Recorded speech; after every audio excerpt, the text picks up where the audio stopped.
ఉషానాయక్ గారు, ఇందాక మీరు మాట్లాడినప్పుడు ఫస్ట్ టైం ధనాకర్షక జనాకర్షక అష్టదిగ్బంధనం అని చెప్పారు. తర్వాత ఈశ్వరుడికి సంబంధించి కుబేరుడికి సంబంధించి ఇలా చెప్తున్నారు కదా, అసలు ఎన్ని రకాల అష్టదిగ్బంధనాలు ఉంటాయి? అంటే మనకు అష్టదిక్కులు 8 దిక్కులమ్మ.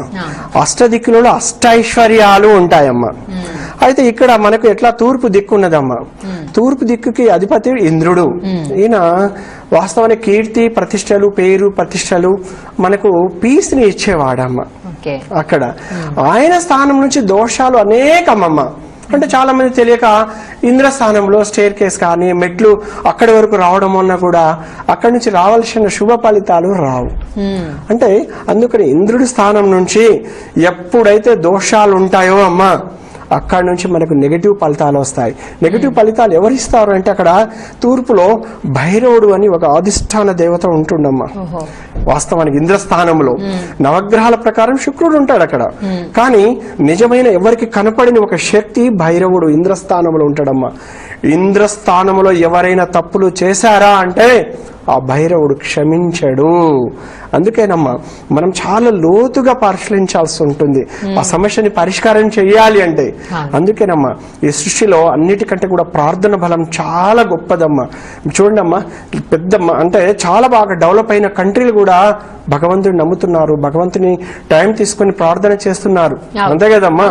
వాళ్ళు ఎక్కడ కూడా మీరు చూస్తే ఏం మనలక పూజలు చేయరు వాళ్ళు. ప్రార్థన బలం చాలా గొప్పది.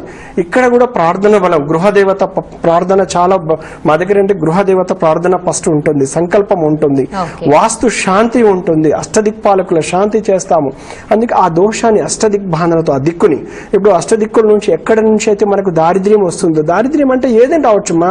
ఆర్గ్యుమెంట్ అనేది ఒక దారిద్ర్యం, నష్టం అనేది ఒక దారిద్ర్యం, అంతే కదమ్మా. మనశ్శాంతి లేకపోవడం కూడా ఒక దారిద్ర్యం, ఇలాంటిది అనమాట. అది ఆ దోషాలు అన్ని కూడా ఇంటి చుట్టూ అంటే మనకు రాకుండా దిగ్బంధన చేసేస్తాం. అప్పుడు ఏమవుతుంది, మనం చేసే పనిలో మన విజయం అనేది సక్సెస్ ఉంటుందమ్మా. అందుకనేమ్మా అష్టదిక్కులో ఎక్కడ నుంచి ఇప్పుడు నైరుతి ఉన్నదమ్మా. నైరుతి ఒక రాక్షసుల స్థానం అనమాట. మాస్టర్ బెడ్రూమ్ అంటే ఆయనకి పడక గది అంటే చాలా ఇష్టపడతాడు. అదే మా నైరుతిలో పూజ చేస్తా అంటే భయాన్ని కలిగిస్తాడు. నైరుతిలో తడి ఉంటే ఆయనకి ఇష్టం ఉండదు, తడి అంటే ఇష్టం ఉండదు. అదే స్టోర్ అంటే ఆయనకి చాలా ఇష్టము ఆయనకు. ఎందుకంటే ఆయన శవ వాహనం మీద ఆయన అక్కడ అధిష్టానమే ఉంటాడు, పడక గది. చాలా మంది ఏం చేస్తారు, నైరుతిలో పోయి చిన్నపిల్లల్ని పడుకోబెట్టి వాళ్ళు బయట పనులు చేసుకుంటారు. అప్పుడు పిల్లలు కూడా, చిన్న పిల్లలకు అర్హత లేదు నైరుతిలో పడుకోవడానికమ్మా. అట్లా ఎందుకంటేనమ్మా దానికి తగ్గట్టు ఏజ్ సడన్ ఏజ్ ఉండాలి.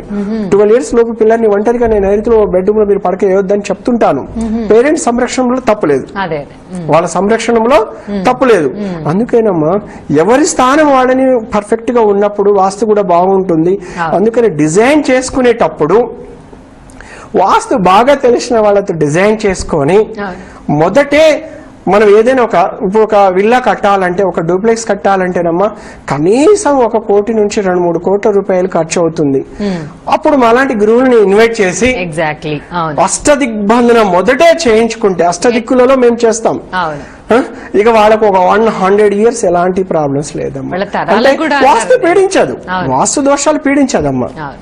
కానీ చాలా మంది ఏంటంటే జాతక దోషాన్ని వాస్తు సవరించలేము, వాస్తు దోషాన్ని జాతకంతో సవరించలేము. కాకుంటే వాస్తు దోషాలు మనం పీడించుకుంటే చాలు కదమ్మా. అంతే కదా. అందుకని మొదటే గుర్తించి మనం 1 కోటి రూపాయలు పెట్టి ఇల్లు కట్టుకుంటున్నాం, 2 కోట్లు పెట్టి ఇల్లు కట్టుకుంటున్నాం. కానీ ఇల్లు కట్టిన తర్వాత మా అబ్బాయికి ఒక రోడ్ యాక్సిడెంట్ అయింది అంటారు, ఒక కాలు దెబ్బ తగిలింది, అది అశుభము అంటే స్టార్ట్ మొదలవుతుంది.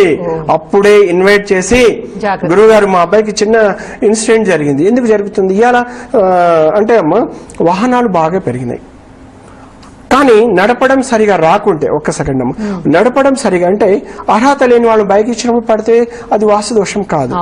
అర్హత ఉండి కూడా మనకు దెబ్బ తగిలిందంటే అక్కడ వాస్తు దోషాలు పీడిస్తున్నాయని అర్థం.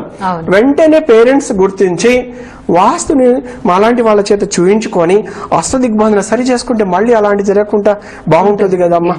ఇప్పుడు మాకు నిన్న జస్ట్ ఈ వీక్ లో కుకట్పల్లి నుంచి మాకు ఇన్వైట్ చేశారు, గురువు గారు మా అబ్బాయి ఫస్ట్ ర్యాంక్, ఎన్ని ఉద్యోగాలకు అప్లై చేశాడు, ఎన్నో, కానీ ఎక్కడ ఇంటర్వ్యూలో ఫెయిల్ అవుతుండు గురువు గారు అంటే, రండమ్మా నేను ఆశీస్సులు ఇస్తాను, మీరు ఏమి ఇబ్బంది పడకండి, అష్టదిగ్బంధన ఆశీస్సులను మీ అబ్బాయికి ఈ వారంలో జాబ్ వస్తుందన్నాను.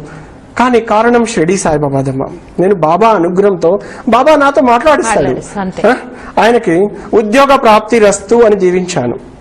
జస్ట్ నెక్స్ట్ డే మాకు ఉద్యోగం వచ్చింది గురువు గారు, మీకు కాల్ చేస్తాం గురువు గారు అంటున్నారు. ఎలా ఉంటుందంటేనమ్మా, ఇప్పుడు భగవంతుడి అనుగ్రహం అనేది చాలా చాలా ఇంపార్టెంట్ అన్నమాట. వాస్తు దోషాలు పీడించకుండా మనం చేస్తే ఆ వైబ్రేషన్ అడ్డు రాదు. తన నాలెడ్జ్ ని ప్రూవ్ చేసుకున్నాడు, ఉద్యోగం వచ్చేసింది. చూడమ్మా, మన దగ్గర ఎంతో నాలెడ్జ్ ఉంది, కానీ ఆ నాలెడ్జ్ తో గొప్ప చదువులు చదువుకున్నాం, మరి మన నాలెడ్జ్ తో మన సమస్యలు ఎందుకు పరిష్కారం కావట్లేదు? అంతే కదమ్మా.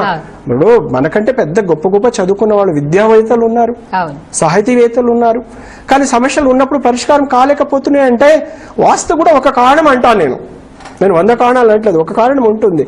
ఆ వాస్తుని కూడా మనం సరి చేసుకుంటే మనం ఆరోగ్యంగా ఉంటాం, ఆర్థికంగా ఉంటాం. అంతే కదమ్మా. మనం చేసే సేవ ఏదైనా కావచ్చు, సమాజానికి కూడా ఉపయోగపడుతుంది, అంత పాజిటివ్ గా పోతూ ఉంటాం. అందుకని ఎందుకు వాస్తు చూయించుకోవాలి, ఎందుకు అష్టదిగ్బంధన చేసుకోవాలి? ఆ పరిసరాల్లో ఉన్న దుష్ట శక్తులను నివారణ చేయడమే అష్టదిగ్బంధన కార్యం యొక్క ముఖ్య ఉద్దేశం.